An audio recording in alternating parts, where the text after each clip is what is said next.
Hello सलाम नमस्ते दोस्तों। आज हम बात करेंगे ऐसे मुल्क के बारे में जिसको अक्सर भारत का एक ब्रदरली दोस्त, एक बहुत गहरा मित्र या एक स्ट्रेटेजिक पार्टनर के तौर पर जाना जाता है। जी हाँ, मैं बात कर रहा हूँ अफगानिस्तान की।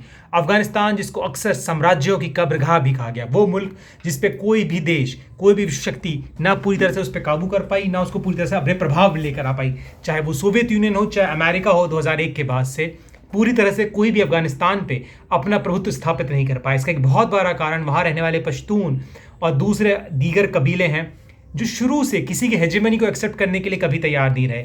अफगानिस्तान का इतिहास काफ़ी रिच, वॉयलेंट, वॉलेटाइल और उथल पुथल से भरा रहा है, और शायद उसका भविष्य भी उसी तरह का हो सकता है, और वर्तमान तो बिल्कुल है। बिकॉज आज भी अफगानिस्तान एक स्टेबल गवर्नमेंट के लिए तरस रहा है।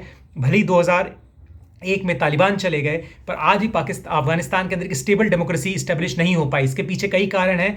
पाकिस्तान का इंटरफेरेंस, तालिबान की बढ़ती हुई ताकत, एक स्ट्रॉन्ग डेमोक्रेटिक कल्चर का ना होना, और कहीं ना कहीं कबीलाई कल्चर का एक ज़्यादा प्रभुत्व, जहाँ पे लोगों की वफादारी अपने कबीलों के प्रति ज़्यादा है, ना कि राष्ट्र के प्रति। यहाँ समझने की ज़रूरत यह है कि अफगानिस्तान एक बहुत मजबूत राष्ट्र है, परंतु एक कमज़ोर सरकार द्वारा चलाया जाता रहा है शुरू से। कभी भी अफगानिस्तान के जो क्षेत्रीय इलाके हैं, क्षेत्रीय नेता हैं, उन लोगों ने जो सेंट्रल अथॉरिटी है उसकी अथॉरिटी को पूरी तरह से एक्सेप्ट नहीं किया। तो क्या हिंदुस्तान और अफगानिस्तान के रिलेशनशिप्स जो आज के दौर में बहुत क्रिटिकल है, खास करके अफगानिस्तान की इंपॉर्टेंस इंडिया के लिए as a route for Central Asian nations, as a check post to look at on to the Pakistan पर नजर रखने के लिए, जो एक अड्डे के तौर पर। तो हम उस सब पर डिस्कस करने से पहले अफगानिस्तान की थोड़ी सी हिस्ट्री को समझने की कोशिश करते हैं। अफगानिस्तान जिसको हम आज के तौर पर जानते हैं, उसकी स्टैब्लिशमेंट 1747 में अहमद शाह अब्दाली के दौर में हुई, जब दुर्रानी एम्पायर वहाँ स्टैब्लिश हुआ। Afghanistan means land of Afghan that is Pashtuns आज की तारीख में अफगानिस्तान का सबसे बड़ा ट्राइब है, जो कि टोटल आबादी का लगभग 50% के आसपास है। ड्यूरन लाइन की स्टैब्लिशमेंट क्या है, पहले पश्तून्स की मेजॉरिटी और ज़्यादा थी, लेकिन आफ्टर द अफगान वॉर्स, जो सेकंड अफगान वॉर में वो इलाके जो ब्रिटेन ने ले लिए, इस कारण वहाँ पश्तून मेजॉरिटी काफ़ी कम हुई।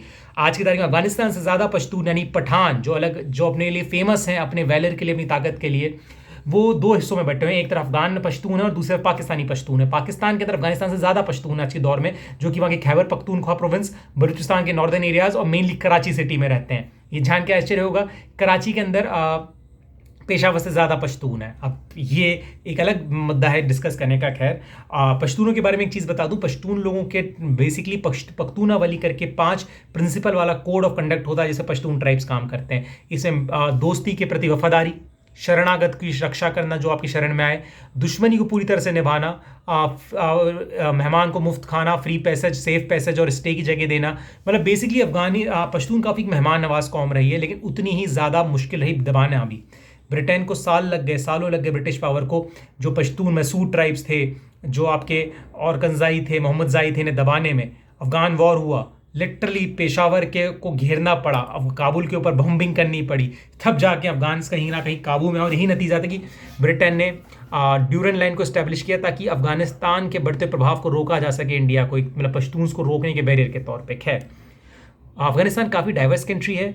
मेजॉरिटी वहाँ पे पश्तून है, लेकिन इसके वहाँ ताजिक, हज़ारा, उज़्बेक, तुर्कमान, बलोच, नूरिस्तानीज़, बहुत सारे ट्राइब्स रहते हैं, लेकिन मेजॉरिटी पश्तून है। 2 भाषाएं वहाँ मुख्यतः बोली जाती हैं, एक आपकी पश्तो और दूसरी दारी यानी फारसी, क्योंकि काफ़ी समय तक पुराने वक्त में अफगानिस्तान जो था वो पर्शियन एम्पायर, अकमेडीज़ एम्पायर के नीचे रहा। बाद में भी वहाँ पे सफाई डायनेस्टी का भी दौर रहा, तो उसके कारण यहाँ पे पर्शियन जो वो कहते हैं कि प्रभाव काफ़ी देखने में आता है। खास करके जो गैर पख्तून ट्राइब्स हैं उनमें काफ़ी हद तक फारसी, जिसको लोग दारी कहते हैं, वो बोली जाती है। अकमाइड एम्पायर के नीचे सबसे पहले ये था ईरान के, उसके बाद में अलेक्जेंडर आता है, जिससे यहाँ ग्रीको बैक्टीरियन किंगडम्स, और बाद में ग्रीको इंडियन एम्पायर, जिसमें सेल्यूकस, जिसका एक हेड रहता है, क्षत्रप रहता है, वो भी हुआ, जो बाद में चंद्रगुप्त के साथ संधि करते हुए अपनी बेटी की शादी उसके साथ करता है। उसके बाद यहाँ से राइज होता है आपके कुशांस के जो सबसे महानतम राजा थे वो कनिष्क थे। इसी दौर में गंधार स्कूल ऑफ आर्ट्स, देखिए अक्सर कुछ लोग कहते हैं कि अफगानिस्तान हिंदुज़म का गढ़ था। नहीं, इस्लाम के आने के पहले अफगानिस्तान बहुत डाइवर्स कंट्री था। वहाँ कुछ लोग थे जो पारसी रिलीजन को फॉलो करते थे, जोरास्ट्रियनिज्म को, कुछ लोग थे जो हिंदुज़म को फॉलो करते थे। रूलिंग एलीट काफ़ी सारे हिंदूज थे, लेकिन मेजॉरिटी में काफ़ी बड़ी आबादी बुद्धिज़्म को भी फॉलो करती थी, जिसका नतीजा आपको वहाँ पे अलग अलग तक्षशिला जो आज पाकिस्तान में चला गया, वहाँ से लेकर बामियान तक बुद्ध की मूर्तियाँ, बुद्ध के स्तूप, बुद्धिस्ट रिलीजन के अवशेष देखने को मिलते हैं। यहीं से बड़ा famous Gandhara school of art जो कनिष्क के दौर में, कुशांस के दौर में राइज हुआ, वो आज की तारीख में बुद्धिज्म का शायद सबसे एक शानदार नमूना। लाहौर के म्यूजियम में जो फास्टिंग बुद्धा है उसको बुद्धिस्ट स्कूल ऑफ आर्ट के सबसे प्रिस्टीन नमूनों में से एक माना जाता है। कभी नेट पर सर्च कीजिएगा the fasting Buddha of Lahore museum, जो कि उन्हें तक्षशिला और केपी के इलाकों से मिले थे। 640वीं शताब्दी एडी में बेसिकली ये अरब कॉन्क्यूस्ट में आ जाता है, इस्लाम का प्रभाव आता है और ये लगभग पूरा का पूरा इस्लामिक हो जाता है। लेकिन ये जानने का आपको आश्चर्य होगा कि 18वीं शताब्दी तक भी अफगानिस्तान के कुछ इलाकों में एनिमिज्म यानी नेचर वर्शिप होती रहती थी, जिसमें खास करके जो नूरिस्तानी, जो आज का नूरिस्तान प्रोविंस है, उसको हमें काफिरिस्तान कहा जाता था, वो भी था, जहाँ पे 18वीं शताब्दी के आसपास उस पेगन रिलीजन को ख़त्म करके वहाँ इस्लाम को फैलाया गया। मिडिल एजेस में इन इलाकों पे मुगलों का दौर रहा, उज़्बेक रहे, ईरानियन सफाइड्स रहे, जो कब्जा करते रहे, लेकिन कोई स्टेबल किंगडम नहीं बन पाई। बिकॉज मैं वही कह रहा हूँ कि लोग इतने रेजिलेंट है कि वो कभी किसी फॉरेन अथॉरिटी को लंबे वक्त तक इस्टेब्लिश होने नहीं दिए। जो पहली लोकल एम्पायर थी वो थी होटकाई एम्पायर, जो ज़्यादा दिन चली नहीं, होटकाई। इसके बाद दुर्रानी एम्पायर आती है, जिसमें फेमस रहा अहमद शाह दुर्रानी, जिसने, आपको पता ही है कि अहमद शाह अब्दाली जिसे हम कहते हैं, जिसने दिल्ली पे कब्जा करके मराठाओं को तीसरे पानीपत की लड़ाई में हराया था। काफ़ी खराब लड़ाई थी, इसमें काफ़ी कंट्रोवर्सीज़ है। मल्हार होलकर साहब के सजेशन को पेशवा साहब के बेटे का नाम मानना शायद एक बड़ी भूल साबित हुआ। बरकाज़ई डायनेस्टी इसके बाद आती है, जो बहुत लंबे वक्त तक, आखिरी दौर तक चली, यानी तकरीबन 1970, जब वहाँ पे राजशाही ख़त्म कर दी गई। इसके फाउंडर थे दोस्त मोहम्मद, जो आयरन खान के नाम से भी जाने जाते हैं। बड़ा एक फर्मली स्टैब्लिश किया अफगान रिजीम को। पहली बार सेंट्रल अथॉरिटी इतनी स्ट्रॉन्ग हुई कि उसने जो ट्राइबल लीडरशिप थी उन्हें दबाया, एक स्टेट की फॉर्मेशन की, जो दीगर ट्राइब्स थे उनको पख्तून ट्राइब्स के नीचे लेकर आए, इस्लाम जिन इलाकों में नहीं फैला था वहाँ तक भी फैलाया। लेकिन यही वो दौर है 18वीं 19वीं शताब्दी का, जब ग्रेट गेम्स चल रहा है। ग्रेट गेम क्या था? ब्रिटेन हमेशा डरता था इंडिया में, ब्रिटिश एम्पायर इंडिया का, ब्रिटिश इंडिया कि जो रशिया का बढ़ता प्रभाव है सेंट्रल एशिया की तरफ, वो कल को साउथ एशिया के लिए खतरा ना हो जाए। सिमिलरली कहीं ना कहीं रशिया के मैंने भी डर था कि साउथ एशिया को क्रॉस करके, अफगानिस्तान को क्रॉस करके कहीं ब्रिटेन ना वहाँ आ जाओ। समझिए, अफगानिस्तान की जो जोग्राफिकल लोकेशन है वो इंडिया का गेटवे। जितने भी इन्वेजन इंडिया में हुए लैंड रूट से, हमेशा अफगानिस्तान तरफ से हिंद कुश के पहाड़ों को पार करते, तो ब्रिटेन कहीं ना कहीं पासेस को सिक्योर करना चाहता था, वो अपनी हेजेमनी पासेस से बनाना चाहता था, ताकि जो इंपॉर्टेंट पासेस हैं इंडिया और सेंट्रल एशिया और दीगर इलाकों के बीच में, वेस्टर्न एशिया के बीच में, चाहे वो बोलन पास हो चाहे खैबर पास हो, उनसे काबू में रहे। इसके नतीजे में ब्रिटेन वहाँ अपना इन्फ्लुएंस बढ़ाने की कोशिश करता है और उन इलाकों पे कब्जा करने की कोशिश करता है, जिसके नतीजे में पहला अफगान वॉर होता है 1839 से 42 के बीच में, जिस ब्रिटिशर्स बुरी तरह से हार जाते हैं। दूसरा अफगान वॉर होता है 1870 से 80 के बीच में, जिसमें ब्रिटिशर्स जीत जाते हैं और वो कहीं ना कहीं अफगानिस्तान को अपने जोन ऑफ इन्फ्लुएंस में लाने में सक्सेसफुल हो जाते हैं। और इसके साथ साथ वो काफ़ी सारे इलाके अफगानिस्तान को सरेंडर करने पड़ते हैं, जिसमें आज का नॉर्दर्न बलूचिस्तान है, जिसमें क्वेटा भी आता है।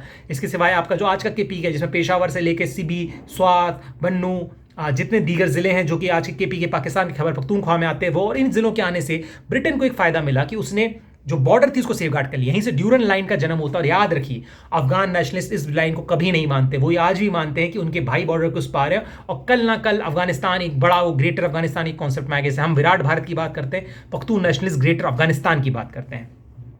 थर्ड अफगान वॉर होती है 1919 में, जब किंग अमानुल्लाह के दौर में, पता नहीं अमानुल्लाह खान को लगता है कि ब्रिटेन में शायद अब उतनी ताकत नहीं रही फर्स्ट वर्ल्ड वॉर के बाद, और इंडियन डिफेंस उतने मजबूत नहीं है, तो वापस वो ग्रेटर अफगानिस्तान का कॉज लेते हुए इंडिया पे अटैक कर देते हैं। दैट इज उस समय केपीके पे। अब ब्रिटेन को काफ़ी मुश्किल होती है इसे काबू करने। फेमस बैटल ऑफ सारागरी भी उसका ही उसी दौर में हुआ था। इसके सिवाय लिटरली हवाई जहाज से बॉम्ब गिराए जाते हैं पेशावर के ऊपर काबू करने के लिए। पहली दफ़ा इंडिया में एयरफोर्स का इस्तेमाल कहीं हुआ तो उस इलाकों में हुआ। इस वॉर का दो नतीजे निकलते हैं। पहला चीज़, ये विन विन सिचुएशन पर खत्म होती है। पहला, ब्रिटेन इस बात को एग्री कर लेता है कि अफगानिस्तान एक फ्री स्टेट है, जिसके पास फ्री फॉरेन पॉलिसी को इस्टेब्लिश करने का हक है। ब्रिटेन के लिए जीत इसलिए थी क्योंकि इसमें अमानुल्लाह खान ने जो ड्यूरन लाइन थी उसको बॉर्डर के तौर पर एक्सेप्ट कर लिया। तो ब्रिटेन के लिए जीत सबसे बड़ी इसमें ये थी कहीं ना कि अफगान की रूलिंग एलीट इस चीज़ को मानने के लिए तैयार हुई, जो केपीके और नॉर्दर्न बलूचिस्तान है वो अब से ब्रिटेन का है। अफगानिस्तान ने सेकंड वर्ल्ड वॉर में भी काफ़ी अजीब पॉलिसी अपनाई। सिमिलरली फर्स्ट वर्ल्ड वॉर में इसने जहाँ से इसको फायदा उसके साथ ट्रेड किया, कभी रशिया के साथ, कभी आपके जर्मनी के साथ, कभी जापान के साथ। याद रखिए, सुभाष चंद्र बोस इंडिया से निकलकर रशिया जाना चाहते हैं तो वो पहले अफगानिस्तान जाते हैं, लेकिन अफगानिस्तान से जब रशिया का पैसेज क्लियर नहीं हो पाता तो वहाँ की एम्बेसी, जो कि उस समय इटली की एम्बेसी थी, उसकी मदद से वो जर्मनी जाते हैं। तो अब देखिए कि उस दौर में ग्रेट गेम का हिस्सा था कहीं ना कहीं अफगानिस्तान। वहाँ से ही जो पावर्स थी, जो आपकी एक्सिस पावर थी, चाहे वो चाहे वो इटली हो, चाहे वो जर्मनी हो, चाहे जर्मनी हो, वो कहीं ना कहीं अपना पॉलिटिकल गेम साउथ एशिया में उस इलाके से चला रही थी। यानी अफगानिस्तान ऑल द न्यूट्रल था वॉर में, बट उसने जिससे ज़्यादा फ़ायदा मिला उसका इस्तेमाल किया। अफगानिस्तान के साथ जो ड्यूरन लाइन है वो तकरीबन 2670 किलोमीटर की है, जिसको अब पाकिस्तान तारबंदी कर रहा है, लेकिन इम्पॉसिबल और एक पोरस बॉर्डर है। आज भी बेटा बेटी की शादी इधर से उधर होती है, लोग आसानी से इधर से उधर जाते हैं, लोग जॉब करने इधर से उधर जाते हैं, तो एक क्लोज बॉर्डर नहीं है। अमानुल्लाह खां के दौर में वो रिफॉर्म्स लेकर आते हैं, वो modern education, women education, democracy की बातें करते हैं, लेकिन अफगानिस्तान की सोसाइटी क्योंकि ट्रेडिशनल थी बहुत ज़्यादा और उस पर ट्राइबल लीडर्स का बहुत ज़्यादा इन्फ्लुएंस था, तो उसके नतीजे में वहाँ सिविल वॉर एरप्ट हो जाती है और अमानुल्लाह खां को पोस्ट से हटना पड़ता है। उनका बेटा नादिर शाह गद्दी पे आता है, वो इनको रिवर्स करते हुए एक लिबरल अप्रोच रखता है, लेकिन वो रिफॉर्म्स को रिवर्स कर देता है। इसके बाद आता है मोहम्मद जाहिर खान, जो 1933 से लेकर 1973 तक राजा रहते हैं। इनके दौर में बहुत ज़्यादा लिबरल। अगर आप 1950 से अफगानिस्तान को देखते हैं तो आप उसको कई मामलों में काबुल कोस दौर के दिल्ली से ज़्यादा मॉडर्न पाएंगे। जो अफगान एलीट था वो बहुत मॉडर्नाइज हुआ, वेस्टर्न इन्फ्लुएंस बहुत ही से बढ़ा, बट इसमें एक नेगेटिव एस्पेक्ट भी है।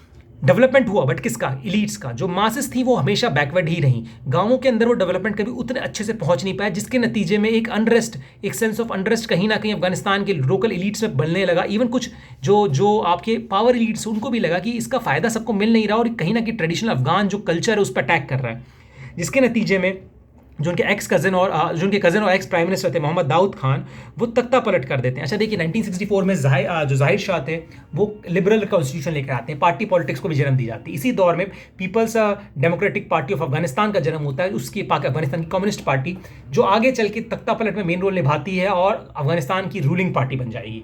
1967 में इस पार्टी में दो स्प्लिट हो जाते हैं। एक तरफ खल्क होता है, यानी खल्क सेक्शन था जो लीड कर रहे थे नूर अहमद तारिकी, दूसरी तरफ बरबर कमाल का परचम सेक्शन था।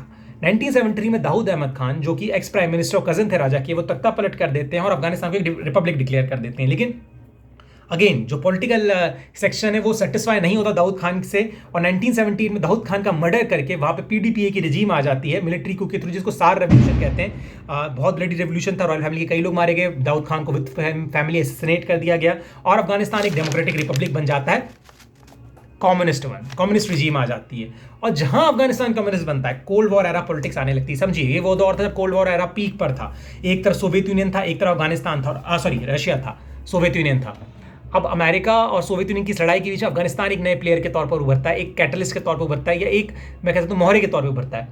जब उनको लगता है अमेरिका को यार देखो अफगानिस्तान आज कम्युनिस्ट हो गया, कल को इसका प्रभाव पाकिस्तान पे पड़ सकता है, साउथ एशिया में कम्युनिज्म आ सकता है, तो उनको यहीं रोकना था उसको।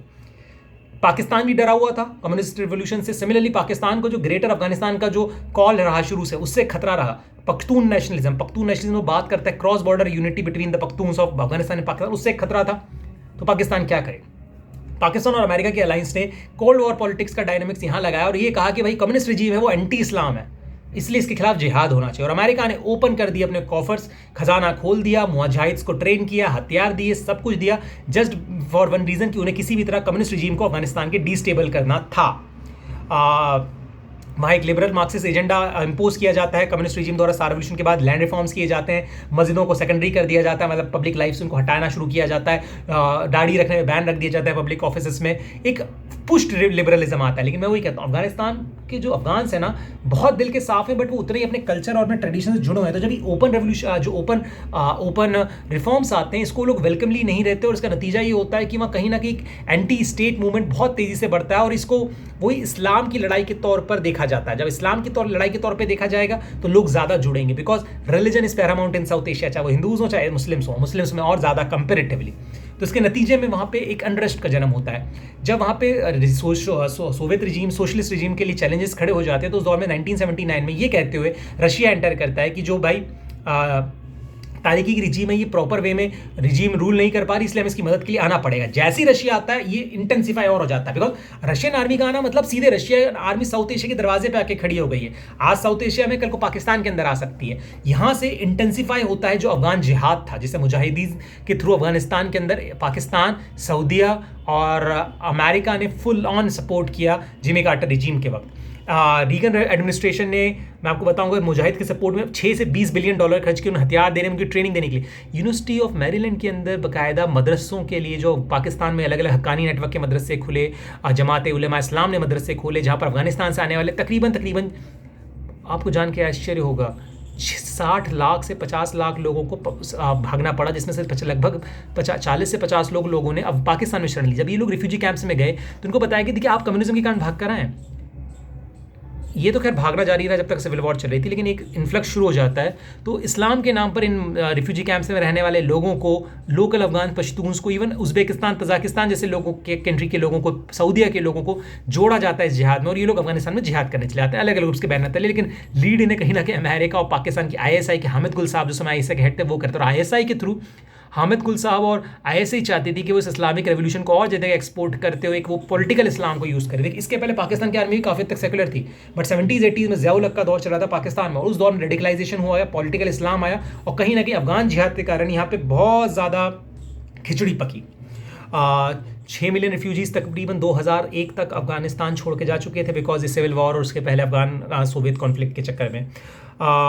1979 में नूरुल अमीन वहाँ पे प्राइम मिनिस्टर प्रेसिडेंट बनते हैं, उसके बाद परचम ग्रुप को पावर दे दी जाती है, और फिर बारबक कमाल प्रेसिडेंट बनते हैं। सिविल वॉर शुरू हो जाती है, अफगान सिविल वॉर। फाइनली ये होता है कि जब सोवियत यूनियन कोलैप्स होता है 89 में, तो अफगान आर्मी, वहाँ से रशियन आर्मी विड्रॉ कर जाती है, और जो अफगान रिजीम थी वो इतनी कंट्रोलेबल पोजीशन में नहीं थी कि वो पूरे इलाके को कंट्रोल कर पाए, और एक सिविल वॉर के कारण वहाँ पे आपसे कहते हैं कि सिस्टम कोलैप्स कर जाता है। उस समय प्रेसिडेंट थे नजीबुल्लाह, जिन्हें बाद में UN एम्बेसी से निकाल कर लिटरली मार के वहाँ पे सिग्नल्स पे लटका दिया गया, नहीं बास्केटबॉल कोर्ट के उस पर लटका दिया गया था स्टैंड पे। बहुत ब्लडी वॉर थी। 1992 में नजीबुल्लाह की गवर्नमेंट कोलैप्स कर जाती है, और यहाँ से एक लड़ाई शुरू होती है जिसको हम अफगान सिविल वॉर कहते हैं। कौन सा मुजाहिद काबू करेगा? एक तरफ नॉर्दर्न अलायंस जैसा कंपेरेटिवली लिबरल सेक्शन था, जिसे शाह मसूद लीड कर रहे थे, अहमद शाह मसूद, जो कि एथनिक तौर पर पश्तून नहीं थे, ताजिक थे। तो ये कंपेरेटिवली लिबरलिज्म, ये सबसे पहला ऐसा मुजाहिद ग्रुप था जो कब्जा कर लेता है काबुल के ऊपर। लेकिन उसी वक्त जो दूसरे सेक्शंस थे वो उस रिजीम को एक्सेप्ट नहीं करते पाकिस्तान के सपोर्ट से। पाकिस्तान सपोर्ट करता तालिबान, और जो दूसरे रेडिकल सेक्शंस थे उनको, जिसमें जमात-उल-उलमा इस्लाम का ग्रुप भी था, उनके थ्रू वो वहाँ पे कब्जा करने की कोशिश करता। काफ़ी सारे अलग अलग सेक्शंस थे, चाहे हुक्मतार का सेक्शन हो, दोस्तम का सेक्शन हो, चाहे वो रब्बानी का सेक्शन हो। इसके चक्कर में बड़ी प्रॉब्लम क्रिएट हो जाती। इनिशियली पाकिस्तान हिकमत-ए-आर को सपोर्ट करता है, लेकिन जब हिकमत-ए-आर का सेक्शन काबुल पे कब्जा करने में सक्सेसफुल नहीं हो पाता, वो तालिबान की ओर बढ़ते। तालिबान बेसिकली मूवमेंट थी जमात-उल-उलमा इस्लाम के रन मदरसों की पाकिस्तान में, और ये बड़े रेडिकल लोग थे, इसमें उज़्बेक भी थे, कज़ाक भी थे, मेजॉरिटी पश्तून थे। तकरीबन 40% तालिबान फाइटर पाकिस्तानी थे, इसके सिवाय कुछ हद तक इसमें सऊदी और कुवैत और दूसरे मिडिल ईस्ट कंट्रीज आए लड़ाके भी शामिल थे। तालिबान 1996 में काबुल पे कब्जा कर लेता और वहाँ शरिया लॉ लगा के अपनी इस्लामिक किंगडम एस्टैब्लिश करता है। लेकिन 2001 तक भी तकरीबन अफगानिस्तान के 30%, खासकर नॉर्दर्न इलाकों में अहमद शाह मसूद की रिजीम थी। और याद रखिए, तजाकिस्तान बॉर्डर से लगी उस इलाके में इंडिया ने फुल ऑन सपोर्ट किया। इंडिया ने कभी भी तालिबान की रिजीम को एक्सेप्ट नहीं किया। इंडिया पहली साउथ एशियन कंट्री थी जिसने सार रेवोल्यूशन के बाद अफगानिस्तान की रिजीम को, रिपब्लिक को रिकॉग्नाइज किया था। इसके साथ साथ गौर कीजिए, नॉर्दर्न अलायंस को हमेशा इंडिया ने सपोर्ट किया। किसके थ्रू? इंडिया ने ताजिकिस्तान में मिलिट्री बेस बनाया, हॉस्पिटल बेस, जहाँ पे नॉर्दर्न अलायंस के हेलीकॉप्टर्स भी रिपेयर किए जाते थे और उनके सोल्जर्स की ट्रीटमेंट भी की जाती थी, बिकॉज इंडिया को लगता था कि, और इंडिया ने कभी भी तालिबान रिजीम को एक्सेप्ट नहीं किया, ये याद रखिए। 1996 में शाह मसूद और दोस्तम नॉर्दर्न अलायंस बनाते हैं। पाकिस्तान आर्मी तालिबान को सपोर्ट करती है, ऑब्वियसली उनके इंटरेस्ट थे बिकॉज रेडिकल इस्लाम था, प्लस उन्हें लगता था तालिबान बिकॉज एंटी इंडिया भी हो सकता है फ्यूचर में इस्तेमाल के तौर पे। और ये हुआ भी, जब अफगानिस्तान का जिहाद खत्म हो गया तो वहाँ से जो जिहादी फ्री हो उनको कश्मीर में भी लगाया गया कुछ मामलों में। अब यहाँ समझिए, ग्लोबल लेवल पर अफगानिस्तान का उदय कब होता है एज अ पॉलिटिकल इशू? जब 9 सितंबर 2001 को अहमद शाह मसूद का मर्डर हो जाता है। उसके 3 दिन बाद 11 सितंबर को अमेरिका पे हमला होता है। यहाँ गौर करने की बात, अहमद शाह मसूद को क्यों मारा गया? बिकॉज तालिबान को लगता था कि अगर कल को अमेरिका पर अटैक करेगा, लड़ाई होगी, तो अहमद शाह मसूद एक मेजर अलाई के तौर पर इस्टेब्लिश हो सकता है अमेरिका का, जिनके लिए खतरा होगा। इसलिए उन्होंने सबसे पहले अहमद शाह मसूद को रास्ते से हटाया। Operation enduring freedom George Bush के दौर में 2001 में शुरू हुआ। बहुत जल्दी दिसंबर में, मतलब दिसंबर आते आते पूरी तरह से अफगानिस्तान पे कब्जा हो चुका था नॉर्दर्न अलायंस और अमेरिका की फोर्सेस ने, और अमेरिका और उसके अलाई कंट्रीज की फोर्सेस ने काबुल पे कब्जा कर लिया। लेकिन काबुल पे कब्जा करना वॉज नॉट मीन कि आपने तालिबान को हरा दिया, बिकॉज मैं भी बताता हूँ, ट्राइबल फ्रैक्शन में सोसाइटी बटी हुई थी, और आज भी अफगानिस्तान में एक स्टेब्लिश डेमोक्रेसी नहीं है 2001 के बाद भी। क्यों? अफगानिस्तान के अंदर वहाँ की पॉलिटिकल पार्टीज का भी प्रॉपर पॉलिटिकल कल्चर बनाने में सक्सेसफुल हो नहीं पाया, प्लस लोगों की वफादारियाँ अपने ट्राइब, अपने लीडर के प्रति ज़्यादा है बजाय नेशन के। आर्मी फ्रैक्चर्ड है बिकॉज ये पुराने फॉर्मर वॉरलॉर्ड्स के दौर की आर्मी रही। आर्मी के सेक्शंस की वफादारी अपने पुराने वॉरलॉर्ड्स के प्रति है, अपने ट्राइब्स के प्रति है, अपनी कम्युनिटी के प्रति है, ना कि नेशन स्टेट के प्रति है। सिमिलरली अफगानिस्तान की आर्मी भी कभी उतनी वेल ट्रेंड हो नहीं पाई। ये फैक्ट है कि हर साल बहुत बड़ी तादाद में अफगानिस्तान के जो सोल्जर्स हैं वो इधर से उधर डिफेक्ट कर जाते हैं during the course of struggle with Taliban.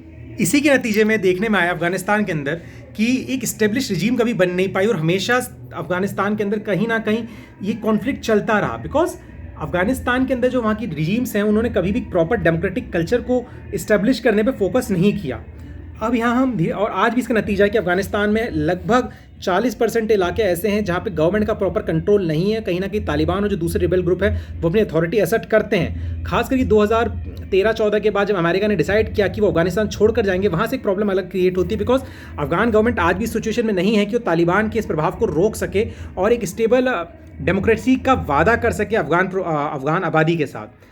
अभी तक की लड़ाई में तकरीबन 1,70,000 से ज़्यादा अफगान सिविलियंस मारे जा चुके हैं, करीबन 40,000 से ज़्यादा अफगान सिक्योरिटी पर्सनल्स मारे जा चुके हैं। टेरर अटैक्स एक रेगुलर रजीम है वहाँ का आज भी। अब बात हम करते हैं इंडिया अफगानिस्तान रिलेशनशिप्स की अगले वीडियो में, या इसी में करें। चलिए एक अगला वीडियो हम बनाएंगे अफगानिस्तान इंडिया रिलेशनशिप्स के बारे में। तो फिलहाल हम अफगानिस्तान पर अपना फोकस करके खत्म करते हैं। यहाँ आप समझिए अफगानिस्तान के साथ जो सबसे बड़ी दिक्कत है आज की तारीख में, पहला तालिबान की बढ़ती हुई ताकत, एक स्टेबल गवर्नमेंट का ना होना, कहीं ना कहीं लोकल गवर्नमेंट की अंदर एफिशिएंसी कमी, हाई लेवल ऑफ करप्शन और एक सेंस ऑफ अनस्टेबिलिटी और मिसट्रस्ट रिगार्डिंग गवर्नमेंट। वहाँ की लोकल मासेस का भी ट्रस्ट गवर्नमेंट पे नहीं है। सिमिलरली अमेरिका एक गुडविल, बिलियंस ऑफ डॉलर्स खर्च करने के बावजूद भी अमेरिका एक गुडविल नहीं बना पाया। हमेशा अफगान्स ने अमेरिकन को एक फॉरेन इन्वेडर के तौर पर देखा, इसलिए सपोर्ट उतना आज भी अमेरिकन फोर्सेस के लिए नहीं है। वहीं तालिबान की बात की जाए, तालिबान को पाकिस्तान से आज भी ओपन सपोर्ट मिलता है, बिकॉज पाकिस्तान तालिबान को हमेशा अपने एक एजेंट के तौर पे देखता है, जिसको कहीं और प्रॉक्सी के तौर पर भी यूज़ किया जा सकता है। और आज कहीं ना कहीं अफगानिस्तान एक प्रॉक्सी वॉर में फंसा हुआ है। एक तरफ वेस्ट और उसके एजेंट्स हैं और एक तरफ पाकिस्तान और दूसरे रेडिकल ग्रुप्स हैं। तो अगले वीडियो में इंडिया और अफगानिस्तान की बात करेंगे और ये बात करेंगे क्यों अफगानिस्तान हमारे लिए बहुत ज़्यादा इंपॉर्टेंट है।